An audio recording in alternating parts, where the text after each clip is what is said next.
खुलुमबाय बे समाव बडलेण्ड इंखं टेलिभिजननि स्टुडिअ आं मिथिका नार्जारि दिनै फुंबिलिनि गाहाय रादाबफ्राव दङ। चिरांनि बासुगाव रेलवे फ्लाइअभारखौ गिबि मन्थ्रि डक्टर हिमन्त बिश्व शर्माया बेखेवबाय। गोथैबारि दावराइबारि आरो टेटलिटल गामियाव लामा आरो दालांनि हालोदा जोबोद गाज्रि। मसलपुराव आइजोफोरनो अरुणोदय मावबिथांखिनि कार्ड रानदों मन्थ्रि इउजि ब्रह्मआ।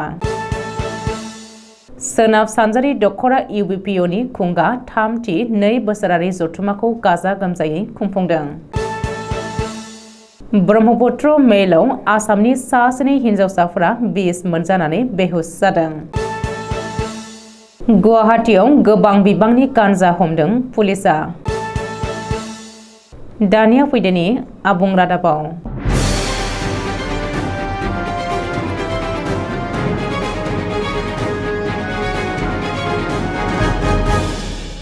चिरां जिल्लानि बासुगाव नोगोराव गोदानै लुफुंजानाय रेलवे फ्लाइअभारखौ बुधबारखालि गिबि मन्थ्रि डक्टर हिमन्त बिश्व शर्माया बेखेवनानै होबाय। गोबाव समनिफ्रायनो जायगानि रायजो राजाजों लोगोसे लामानि हान्थियारिफ्रा हान्था मेलानि जोबोद जेंनाजों खस्थ' सैनांबोदोंमोन। आथिखालाव बे जेंनाया सुस्रांजाबाय। गिबियाव फुंनि 10 रिंगासोआव गिबि मन्थ्रिया क'क्राझार जिल्लानि गसाइगाव बललामगुरियाव दारिमिनारि बिरोंदामिन फसंथान एबा ITI अन्थाइ खाम्फाखौ बेखेवग्रोयो। आसाम सोरखारजों थाफानानै लार्सन एन्ड टार्बो एबा LNT लिमिटेडनि गोरोबथा बायदियै मावफुंनायनि सिङाव मावथांखिनि थाखाय 3 कौटि रां बाहायनानै बे खामानिखौ मावफुंनाय जागोन।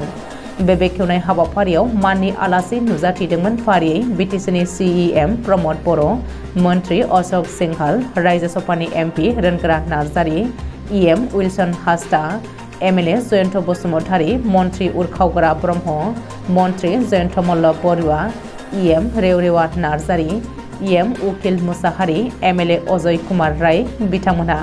बेनि उनाव चिरांनि सदर काजलगाव जिल्ला गेलेमु स्टेडियाम फोथाराव 40 कौटि रां बाहायनानै लुफुंनो गोनां गासै 50.66 मिटार गोलाव आरो 8.65 मिटार गुवार स्टेडियाम, फुटबल ग्राउन्ड आरो सिन्थेटिक एथलेटिक ट्रेक लोगोसे 1100 मासि थानाय गेलारिजों इनडोर स्टेडियाम, 500 मासि थानाय गेलारिजों सुइमिं पुल, सा 50 हौवासा, सा 50 हिन्जावसाजों लोगोसे 2 फोरोंगिरि थानो हानाय थाग्रा खथा लुफुंनाय, सेक्युरिटिनि खथा एबा रुम लुफुंनो गोनां अन्थाइ खाम्फाखौ बेखेवदों गिबि मन्थ्रिया। बेलासे समाव बिजनि खुख्लुं लामा जानानै कुमरसालि MHBआव थांनानै खुख्लुं दैमानि सायाव फाक्का दालां 10 कौटि रां बाहायनानै लुनो गोनां अन्थाइ खाम्फा बेखेवदों। बे खामानिनि मावजोबथा समखौ 36 दान जागोन होननानै मिथिहोदों। बे दालांनि गोलावा 152.12 मिटार आरो गुवारथिया 8.45 मिटार जागोन। लोगोसेनो साइड एप्रोच एबा गासै फोनांजाब लामानि गोलावथिया गासै 1110 मिटार जागोन होननानै मिथिहोदों। जोबथारनायाव गिबि मन्थ्रिया बिजपानि जानानै बिष्णुपुर सिखाजरा लामायाव टला दैमानि सायाव फाक्का दालां लुनो थाखाय अन्थाइ खाम्फाखौ बेखेवदों। बे मावथांखिनि बाहायजानाय खरसाया गासै 4 कौटि रां जागोन होननानै फोरमायथिदों। सग्राथिकार जौगा फुंजि गामियारिनि सिङाव महावीर लाचित चिलाराय दालां लुफुंनाय अभियाननि जोहै बेखौ लुफुंनो लादों आसाम सोरखारा। लोगोसेनो सापागुरिनिफ्राय आमटेकासिम थांनाय लामाखौ जौगाहोनाय आरो फोसाबनायनि थाखाय आसाम सोरखारा गासै 205 कौटि रां खरसा खालामनानै फोसाबनाय जागोन होननानै मिथिहोबावदों। बाक्सा जिल्लानि रुपुयि हालामनि लामानि गोबाय गिजि दालां आरो गाज्रि लामाया रायजोफोरखौ गोबां जेंनायाव गोग्लैहोदों। गोथैबारि दावराइबारि आरो टेटलिटल बे 6 गामिया दालां लामानि बायख्ला बायख्लि थासारिया रायजोफोरखौ गोबां जेंनाजों भुगिहोदों। बेनिखायनो आखाइ सिखा रुवा बायदि लानानै फाहामनो थाखाय हान्थिग्रा लामानि दालांखौ रायजो नाङैनो औवानि दालांखौ लुफुंनो गोथैबारि दावराइबारि आरो टेटलिपारा 6 गामिजों जयै ओंखारबोनानै खामानि मावलायदों। बे लामाजों सानफ्रोमबो गोबां फरायसुला फरायसुलिफोरजों लोगोसे सरखारि साख्रि मावग्रा बेफार फालांगिरि बेमारिफोरखौ लाफानानै हाजार सुबुंफ्रा हान्थामेला खालामनायाव जेंना फैदों। फरायसालिनि उन्दै हौवासा हिन्जावसाफोरा जोबोद खैफोद गोनाङै बे दालांखौ बारो। 2-3 फरायसालिनि हौवासा हिन्जावसाया दालांनिफ्राय गोग्लैनानै जोखोम जादों होननानैबो मुंख'दों जायगानि रायजोफोरा।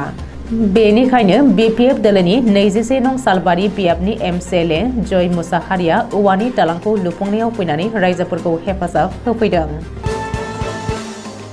आइजोफोरखौ गोख्रों नखर, गोख्रों आइजो, गोख्रों आसाम दानायनि नोजोरथिखौ बिथा खालामनानै आसाम सरकारा गोरिब आइजोफोर, रांखान्थि बिथिङाव नाख्रेबजानाय नखरनि आइजो, बावना हौवासा हिनजावसा सुबुं, हौवा थैजानाय दुखुथिया रान्दि आइजो, हाबा जायै बैसो जानानै थानाय आइजो, थामथि आथोननि सुबुं, बिथ' आश्रमाव थांनांनाय बैसोगोरा आइजो आरो खायसे रांखान्थि बिथिङाव गोग्लैसोनाय आइजोफोरनो आसाम सरकारा रांखान्थि बिथिङाव एसेब्लाबो मदद होनाय थांखिजों अरुणोदय कार्ड राननानै होनायखौ नुनो मोनदों। बे असिलायैनो बाक्सा जिल्लानि सदर मुसलपुर गोजौ फरायसालिनि गेलेग्रा फोथाराव बुधबारखालि आसाम सरकारनि अरुणोदय बिथांखिनि कार्डफोरखौ आसामनि केबिनेट मन्त्रि इउजि ब्रह्मनि नुजाथिनायाव राननानै होनायखौ नुनो मोनो।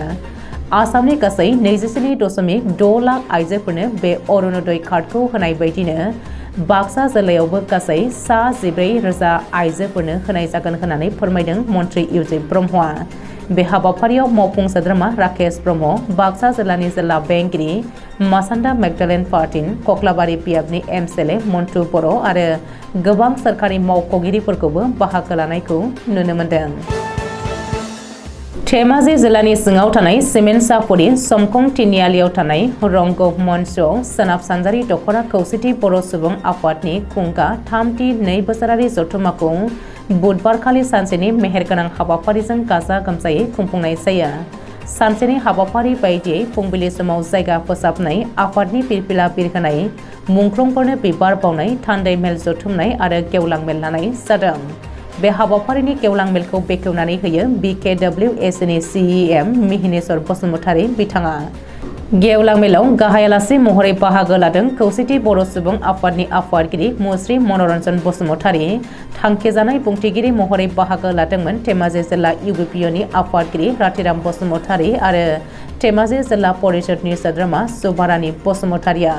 लोगोसे बे मेलावनो जर'खा आलासि महरै बाहागो लादों धेमाजि जिल्ला दुलाराय बर' फरायसा आफादनि आफादगिरि तेनजिं बर' बिथाङा। लोगोसेनो बर'नि गुबुन गुबुन माहारियारि आफादनि दैदेनगिरि बिथांमोनाबो बाहागो लादोंमोन। मख'जाथावदि बुधबारखालि सोनाब सानजारि दख'रा खौसेथि बर' सुबुं आफादनि खुंगा 3थि 2 बोसोरारि जथुम्मानि थान्दै मेलाव गोजाम मावफुं आफादखौ सिफायनानै गोदान मावफुं आफाद दाफुंनाय जायो। गोदान मावफुं आफादनि आफादगिरि महरै अमिन बर' आरो गाहाय नेहाथारि महरै मुस्रि सनाराम स्वर्गियारि बिथांमोननो बिबान होनाय जायो। मध्य प्रदेशआव खमलायनाय कुस्ति गेलेहैनानै ब्रह्मपुत्र मेल ट्रेनजों फैफिननाय समाव आसामनि सा 7 खमलायग्रा एबा कुस्ति गेलेग्रा हिनजावसाफोरा बिस मोनजाफ्रांनानै बेहुस जादों। बिहारनि जामालपुर रेल स्टेशन मोनफैनाय लोगो लोगोनो सा 7 हिनजावसा रेसलारफोरा जोबोद गाज्रि बेहुस जानाय खौरांखौ मोननानै जामालपुर रेलवे थानानि बिबानगिरिया गोख्रैयैनो बिसोरखौ जामालपुर रेलवे हस्पिटालाव थिसनथाय होनानै फाहामथाय लाहोदों। बेहुस जानाय हिनजावसाफोरा फारियै कार्बि आंलंनि ज्योति 15 बोसोर, गलाघाटनि मौसुमी 13 बोसोर, तेजपुरनि संगीता 14 बोसोर, नगावनि प्रणीता 15 बोसोर, प्रियंका दास 14 बोसोर, सुनीता 16 बोसोर आरो नगावनिनो इन्सट्राक्टर पाम्पु होनानै सिनायथि होदों। रेलवेनि डाक्टर सन्जय कुमारा मिथिहोनाय बायदिब्ला आथिखालाव बिसोर खैफोदनिफ्राय रैखा मोनसिगोन आरो गाहामाव फैहांबाय। मख'नो गोनांदि मध्य प्रदेशआव थांनाय 1 अक्ट'बरनिफ्राय 7 अक्ट'बरसिम नेशनेल जुनियर रेसलिं कम्पिटिशनाव आसामनिफ्राय गासै हौवा आरो हिनजावसा गासै सा 34 गेलेगिरिफ्रा बाहागो लाहैदोंमोन। गुवाहाटी नोगोरमानि बशिष्ठ आरो पल्टन बाजाराव पुलिसा सिग्रोमनानै मेघालयनिफ्राय लाबोनाय नागालेण्डनि नाम्बार प्लेट NL01 EH0501 नम्बरनि पेट्रल ट्रेंकारनिफ्राय गोबां बिबांनि गांजा मोननो हादों। गासै 2640 किल'ग्राम गांजा हमनो हादों पुलिसा। बशिष्ठ आरो पल्टन बाजार थानानि पुलिसा बेजों लोब्बा थानाय कासेम आली आरो मुकुट आली मुंनि सानैखौबो एरेस्ट खालामदों। दिनै फुंबिलिनि रादाबा एसेनोसै। गोजोन्थों।